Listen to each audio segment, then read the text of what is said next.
Guys, good afternoon. So for today's video, gusto ko lang i-flex kasi na-appreciate ko yung biyahe namin from Isabela going back to Manila. At ang sinakyan namin is Victory Liner. First class siya.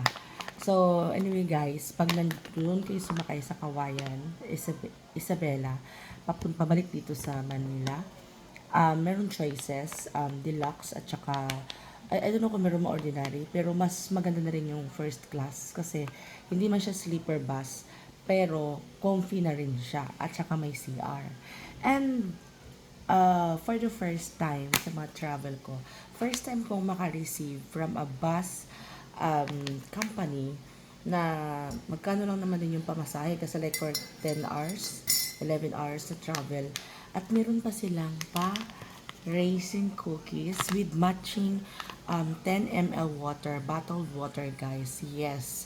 And ano pa siya? Supplied by Cotton Wings cookie. Raisin cookie. So, yeah, wala lang, na-flex ko lang. So, nakakatuwa. Sa 1,068 pesos na pamasahe namin pabalik, cheaper siya compare mo doon sa sleeper bus. Pero mas gusto ko pa yung first class lang kaysa sa sleeper bus. Nakakahilo ang sleeper bus pag nakahiga. Tapos parang feeling ko malalaglag ako. So, medyo mas hindi ko siya bet. And then, syempre, ito natin. First time kong makatikim ng Cotton Wings cookie. Ayan. Ang water, guys, syempre nainom ko na kagabi. Hindi ko na siya napicturan. So, ayan. Tikman natin.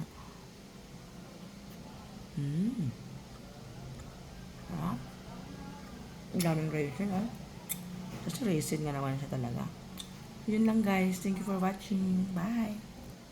Parisan natin na napakainit na kape. Black coffee lang to, guys. Kasi nga matamis yung raisin. Ang init. Init nga kape nga, eh. Ow! My God. Hindi ko mahigop, guys. Sorry. Yummy.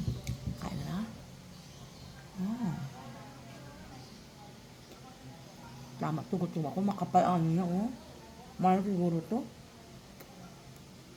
Normally, ang cookie manipis lang, ah. Tsaka matigas. Ito gusto ko malambot. Tsaka mataba. Taba talaga. Makapal. Yung sabihin maraming laman. Sarap. Kapit tayo, tara.